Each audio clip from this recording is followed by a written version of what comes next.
Follow the lead. Okay, so the studio. You guys got the studio opened up now. How's that been? Feels official. You know what? Feels legit. Feels sick. Turn up your volume. Because you're about to listen to The Sick Podcast. Draft Digest. The sickest NFL draft and scouting podcast. It's gonna be sick. Welcome into the Sick Podcast Draft Digest. John Vogel going solo today. Hey, let's happy Thanksgiving first off to everybody out there.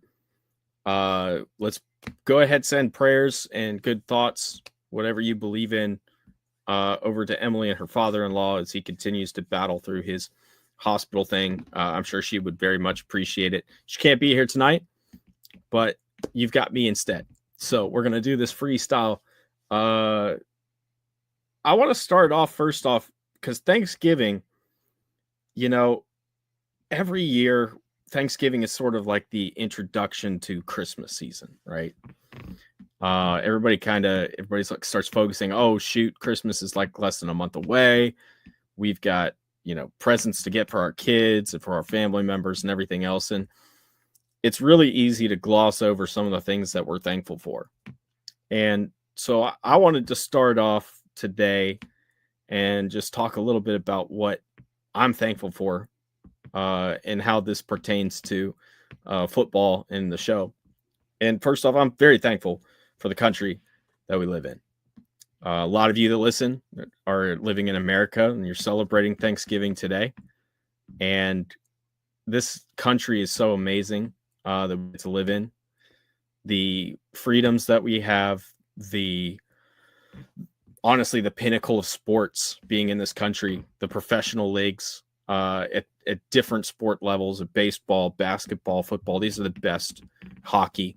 These are the best players in the world coming here to compete because this country is great. I'm very thankful for the country that we live in. I'm very thankful for this podcast and the Sick Network. They're sick. It's amazing. We get to do this kind of stuff. We get to on here. You get to listen to me talk about football. I get to talk about football. Very thankful for that. That's amazing that we get to do that.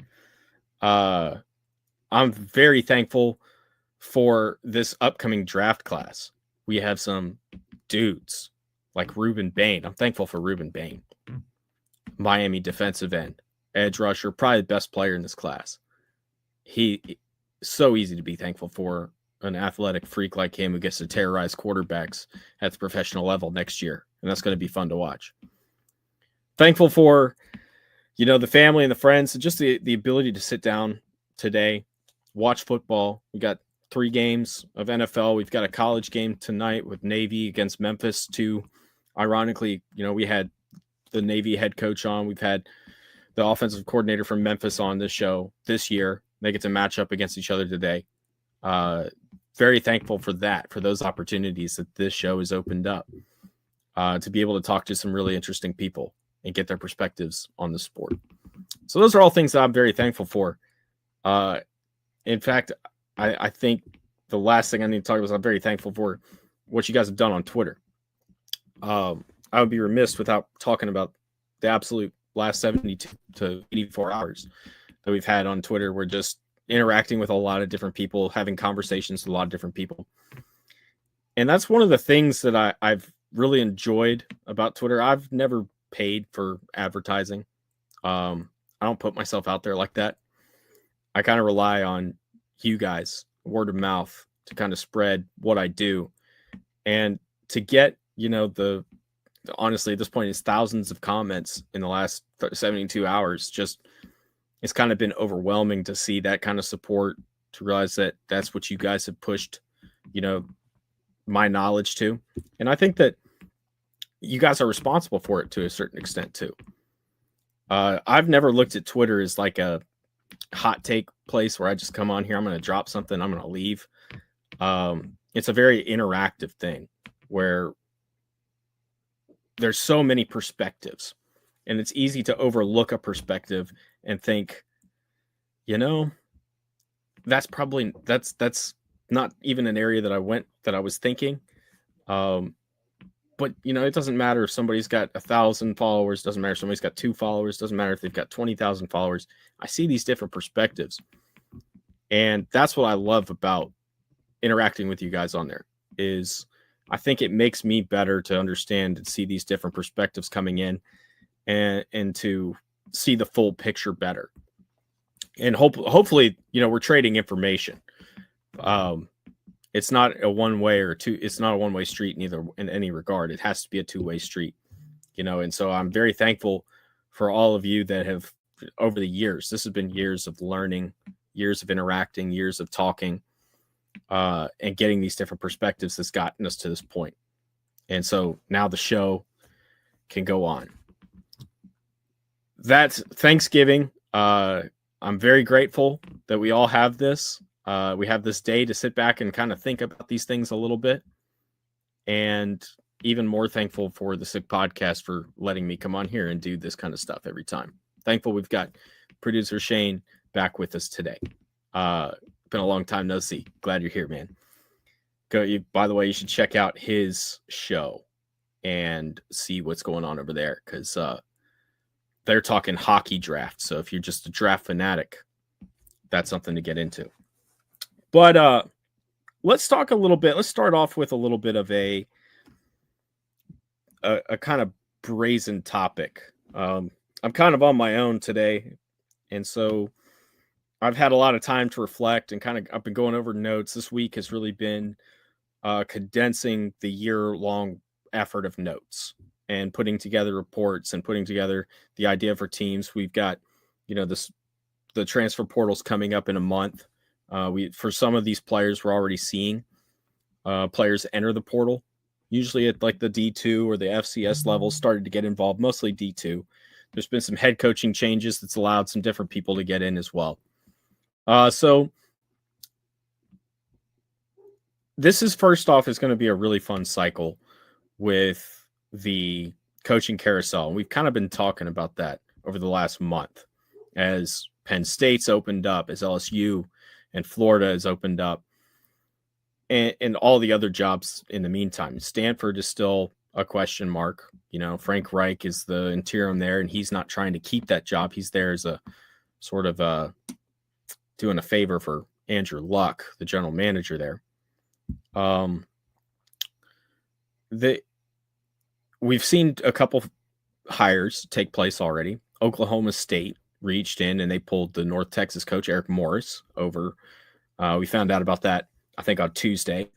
And then on Wednesday, we found out that UConn lost Jim Mora to Colorado State. So we knew that there was going to be a lot of lateral moves like this, or, promotions in a certain sense. I think Connecticut to Colorado State might be considered a promotion. Just kind of depends. Colorado State's going into the Pac-12 next year. And that's going to be totally revamped with the 6 new schools going over there. So we'll see what that kind of looks like. But obviously the North Texas moving up there for Coach Morris is fantastic for him, because he's moving into the, Power 4. He's going to Oklahoma State. That's a program that wants to get back on track after Mike Gundy was there for 22 or 23 years, something like that. So 2 positions have already opened as a result of these jobs being here. And we're going to find out, hopefully tomorrow, what Lane Kiffin intends to do, if he's going to stay at Ole Miss or if he's indeed leaving. They've already teased that announcement and basically said we're going to announce his future after we play the Egg Bowl. And I believe that game's on Friday. So we should know where Lane Kiffin's going, and that may be the first major domino to fall here with the LSU and Florida positions being open. James Franklin has taken over at Virginia Tech after being fired from Penn State. And there's a lot of people that are very interested in seeing how this kind of plays out, because Virginia and Virginia Tech, that area that they recruit into the Carolinas, into Maryland, into Pennsylvania. Coach Franklin has done very well recruiting. And I think that there's a lot of optimism about what that's going to look like with him in charge of that there. And I think that there's probably some credence to that. That's probably a good thing. The recruiting has always never been a problem with Coach Franklin. I think that the quarterback development has always been the problem. They're going to have to figure out who their quarterback's going to be. Kyron Jones won't be there next year. He will be in the draft process, whether he probably is an undrafted player, but still, they need to figure out their quarterback situation. And it's going to be on Coach Franklin to start to figure that out now. So those are the first few that we've had that we figured out. The dominoes have started to fall. This is going to be a long process. It's going to be a month at least before we get through them all, with people leaving and having to replace the people that leave for other jobs. And it's going to be a lot of fun to follow. I do think that the transfer portal, as a result of this, is going to see record highs yet again this year. And it's because of all the movement. The last couple of years, we've had decent movement, but we haven't had what we're being teased with is the movement this cycle. That's what's going to make this different, is the high-profile openings. Arkansas. Oh, that's another one that filled. There you go. South Florida lost Alex Golesh to Arkansas. Arkansas, LSU, Florida. A lot of these players are probably going to follow their head coaches to these higher profile gigs. I think, one of the guys we're going to get into later in this show is Drew Mestamaker. But that's a North Texas quarterback, most likely going to follow his head coach to Oklahoma State. There's going to be some money that's going to be thrown around at him with some of these high profile NIL schools needing a quarterback. But I think that would be a pretty safe bet. I think he's going to go to Oklahoma State, go with his head coach. We'll get into that. We'll get into him in a little bit later. I do want to get into Drew Meistermaker because that's an interesting story. Ultimately, though, I think it's going to be a crazy cycle. The transfer portal sees last year we saw 3,500 players enter. This year it's condensed. So that means that we've got 2 weeks starting January 2nd where the portal will open. It'll run till the 17th where it will close. There will not be a second transfer window. So anybody that's going to transfer has to make that decision now. I think that you're going to see absolute chaos come out of this situation, personally. Because of the movement of the coaches that's starting to be figured out already here early November. People are trying to figure this out because of the one portal window. And I think as a result, you will probably crack 4,000 players in the portal this year. That's my prediction with it. But I did take the liberty to get on X today, and I asked for questions. And so Shane is done me a solid, and we're going to go ahead and pull these questions up, starting with our first one. And this is coming from Long Live the Lion at the _VIP section. And I answered this on Twitter, but I wanted to elaborate on this because that Spicy Guy 68 there, Staceman, had to come and get involved in this. Who's the best player in this class to me? Ruben Bain, Miami defensive end. He's the best player in this class, in my opinion. He has incredible size and speed combination, allows him to use a really wicked speed to power. He's got very good bend. He's got a good arsenal, understands already how to attack an offensive lineman, brings a plan into the game. But a second close player to him, and that's why I wanted to include this, is how good is Caleb Downs? Now, I've spoken with some, scouts, some of my scouting friends and stuff, and I'm going to go ahead and tell you that the league does not see Downs as high as we do, or I do. I had a nice spirited debate with one of my friends about Caleb Downs about a month ago, where Caleb Downs is very good. He's one of the best safety prospects I can remember seeing. He's got incredible range. He can do pretty much everything. He's a great athlete. And I saw some people talking a couple months ago on the social media talking about how he doesn't have range. And I think if you watch this year at Ohio State exclusively, you can come to that conclusion. The difference here is Downs, is playing a specific role this year. He's kind of playing that rover linebacker, hybrid defensive back. He can go into deep coverage. They're not wanting to use him there as much because he's 220 pounds and plays really well into the box. But so he hasn't put that range necessarily on tape this year. But if you look at the last 2 years and you watch him return punts, you realize this guy is incredibly athletic. When you watch him in deep coverage at Alabama as a freshman, taking plays away routinely, he's got range. He's a great athlete. He might run under a 4.40. He very well may be a 4.38. He's that fast. And at 220 pounds, to play with the physicality that he does and the strength that he does, he's incredible. I think that he's probably the best safety I've seen since Eric Berry. I can't think of another prospect that I thought was better than him. But the league doesn't quite see it the same way. I'm not sure what the concerns are. It may be the positional value.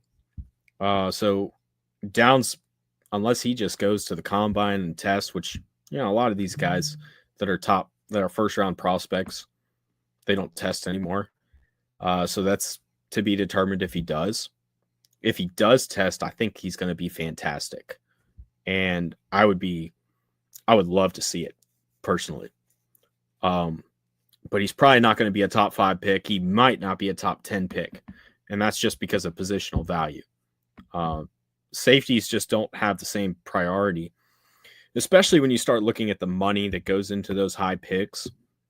Your first overall pick is basically making $10 million a year. And that slowly, bumps down. By the time you get out of the top 10, you're at about $8 to $7.5 million a year, and in the fixed salary. And so that's when people start looking at a safety, because there's just not that much of a discount.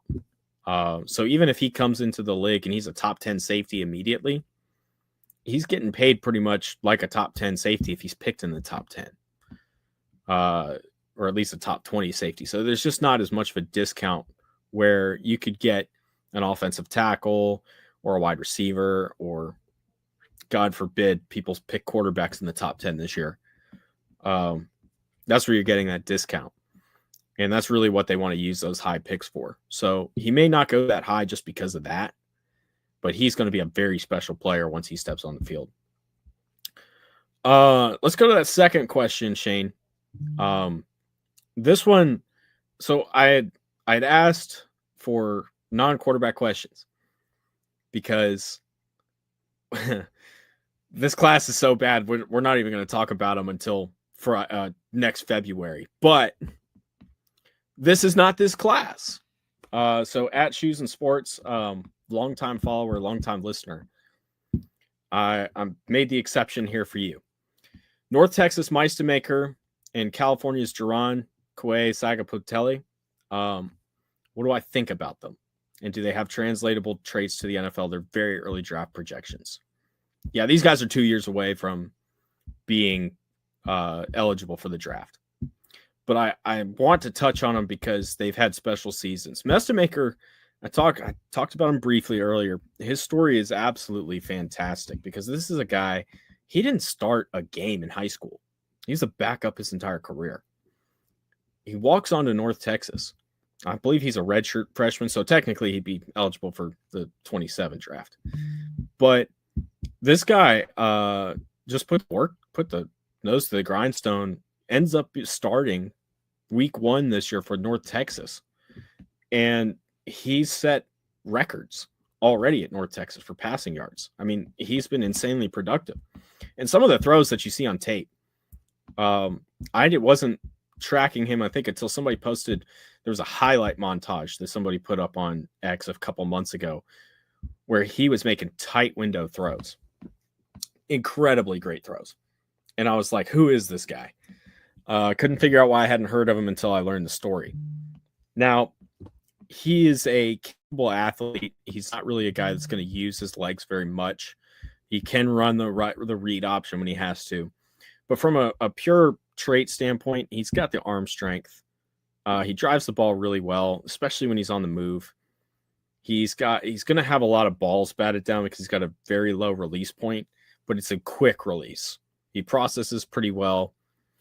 His deep ball probably needs to get cleaned up a little bit, but there is a lot of good stuff here to work with. And he's going to probably be the coveted quarterback in the transfer portal this year, which is, you talk about a guy that he didn't play in high school. It's an unheard of story to be playing at the level that he has. He set their passing yardage record, single game record at North Texas. He threw for, I think, 608 or 613 yards in a blowout win. North Texas is looking at participating in the American Conference Championship if everything falls right this weekend. Fantastic story. It's just nothing that you ever hear about. But there are the traits, and you want to see him show that processing, he can do it at a higher level, and he's going to do that this year. Now, that coach that just took that job over there, Coach Morris, very good track record of quarterbacks, finding these guys, these lower 3-star kind of overlooked players. He's responsible for Patrick Mahomes, the Texas Tech, Baker Mayfield. He found Baker Mayfield. I know there's another Cam Ward. So he's got a very good track record with quarterbacks. And this is his latest one. And he is really freaking good. I think he absolutely does translate. Yes. And I'm going to be excited to see how the next couple of years play out for him. The other guy, Jaron at Cal, I don't want to try to butcher his name again. He's a true freshman, ended up starting week 1. Surprised everybody the first month of the year, then kind of slowed down a little bit as defenses picked up to what he could do and what he can't. It's the same kind of thing where I think he's got a stronger arm. Meistermaker's arm is good. It's not great. Okay. He can drive the ball with velocity to the intermediate parts of the field. He can throw it pretty far, but the ball doesn't drive all the way through really on anything beyond 30 yards. Jaron can do it. Jaron's got the arm strength. So he also has a pretty quick release. The processing has looked pretty good for the most part. Cal has tried to keep that offense very simple. That's another thing to look at Meistermaker with is he's running an air raid. That's used more in the NFL than it ever has been. But it does simplify the game as well. It's really based on leverage. It's based on finding a key defender and reacting off of him based on how he plays coverage, and then trying to slide another route in there. That's why you've seen a few games where Meistermaker has thrown multiple interceptions. I think that South Florida game sticks out particularly, and they were being very disruptive with the way they were setting up their coverages to bait him into certain throws. So that's these young guys. The processing is still the question. The traits are absolutely there for both of them. I would be more excited about Meistermaker, and that's because Jaron has the prototypical size. Typically, when you see these guys that have the size, that have the athletic ability that they do, they rely on that, and it tempers their development. Meistermaker is a little bit smaller. He's going to have to put a little more weight on his frame. And if he does it, which wherever he ends up going, he's going to have an even better nutrition program. He's going to have an even better, everything's going to be better once he gets to a bigger school. North Texas is not a joke by any stretch of the means. A lot of money goes into North Texas, but there will be an upgrade in the facilities. There will be an upgrade in the nutrition and what's available for him. He's going to be able to do more with his development. And he's going to have to, because he has to compensate for the lack of size, the lack of his arm strength. And those are the guys that I really like to follow. And it's because they're going to develop better in theory, because they have to. So I'm more excited about Meissmaker, but both of these guys absolutely have NFL traits. They absolutely are going to be able to do to play at the next level. Great question, Shooting Sports. Appreciate the thankful for you and the years that we've been interacting on the Bird app now. Let's get to the next question. This is another longtime listener at East Zone Coverage. Would you personally rather wait until the 27 draft to draft a franchise quarterback or roll the dice in this class? If so, why?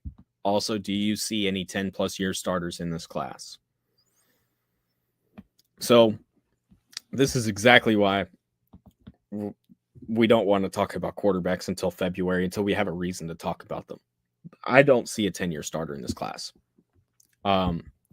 If I had to pick a quarterback in this class, I might resign, take a year off. No, I wouldn't do that. But I'm just saying, this is a really bad year to need a quarterback in the class. And that might change when we see how the underclassmen shake out. I'm just making the foregone conclusion that the underclassmen are going back to school because the NIL money is really good for the quarterbacks right now.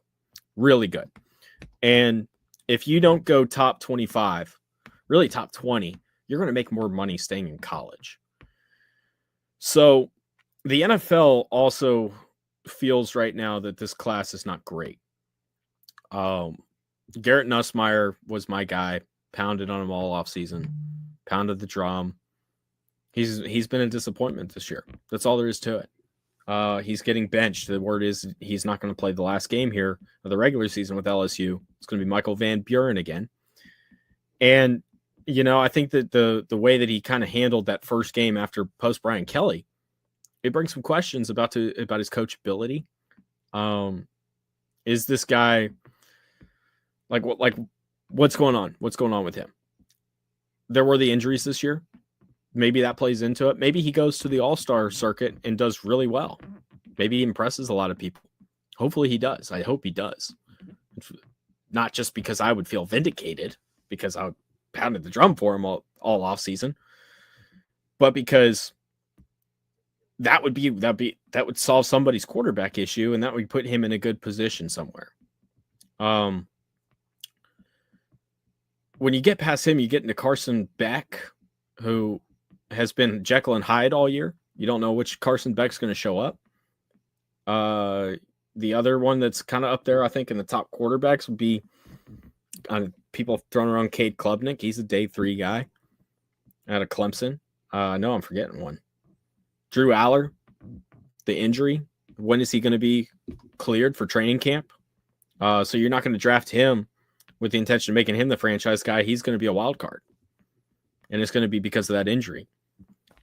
My understanding is that Drew looked into a medical red shirt because he would have been eligible. He could have fought for it. And ultimately has decided not to go that route. That's not official, obviously. That could change, but that's what the report says. So that's where we're sitting. Now, if Fernando Mendoza gets involved, Mendoza's an interesting prospect because he's been pretty good at Indiana. There's still questions. I like him. He reminds me a lot of Phillip Rivers, personality-wise. Phillip's my all-time favorite player. I still have questions about him on the field that I'd really like for him to start another season in Indiana. I'd feel a lot better about it, especially if they go back and have more success. Dante Moore has been thrown around a lot out of Oregon. Questions. Very poised guy, but again, he hasn't played enough. Ty Simpson, Alabama, hasn't played enough. We've talked about that too through the last few weeks. These quarterbacks that have been very successful as rookies in the NFL have started 40-plus games in college. And the guys that haven't been have started less than that. So do you think the Anthony Richardsons? He started 12, 13 games in college. He's a backup now to Daniel Jones, and the Colts are freaking number 1 in the AFC. So I think that quarterback question, the old Bill Parcells saying where 25 starts If he doesn't have 25 starts, we're not considering him. I think that there's a lot of people that are prescribing to that right now because of the success that we've seen from the quarterback classes over the last few years. So, yeah, I wouldn't take one this year, man. The East-West Coast coverage, I would not take one this year. I don't see a 10-year starter. I see some guys that maybe could play for a little while. I see a couple guys that might be long-term backups. I don't see a 10-year starter in this class. I'm waiting. And that includes if these juniors come out, because I'm not going to risk my ass, and take him, because my job is tied to his first year success. I'm not doing that personally. But we got one more question, Shane. Let's pull that one up. This one came from a different tweet, but I was like, this is perfect for the podcast tonight. What's the quality of the top end wide receiver in this draft? Multiple pro level wide receiver ones or a bunch of wide receiver twos? And this is Spencer Gray at Spencer Gray 96. Well, Spencer, I have really good news for you. It is both. We've got multiple pro level wide receiver ones, and we got a bunch of wide receiver twos. As I've gotten into this wide receiver class, I've gotten really excited about it. There's a lot of really fun guys. So let's start with the wide receiver ones. I've got my notes pulled up here. We've got two guys, I think, that are number ones. They can start right away. That's Carnell Tate out of Ohio State, and that's Denzel Boston out of Washington. Both of these guys are really good. Now, Tate, he's really come on this year. He flashed a lot last year, but he's really come on this year. And he's going to get knocked a little bit for that. He's going to get knocked also because that Ohio State offense is so loaded, and he's not the best wide receiver on that team. The best wide receiver on that team cannot come in this draft class. That's Jeremiah Smith. He can come next year. He's got some average hand strength. He's an average runner after the catch, but he's got great deep ball ability. He's very good through the catch point, works really well through contact, and he works the sideline like a pro. So he's a good enough route runner to get it done. So he's going to be more of your traditional wide receiver one, your X. That's the role that he plays, and he can do it really well. He's made some very good defensive backs look silly this year, and he is an exciting player. Denzel Boston absolutely exploded on the scene last year.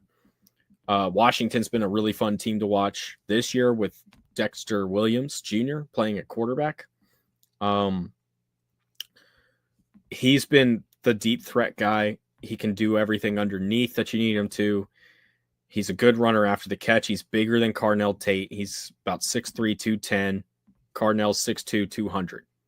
Now, he does struggle at times to fight through physicality at the catch point, but he's a good enough route runner that he's not going to be in that position too often, and he can work all the levels of the field.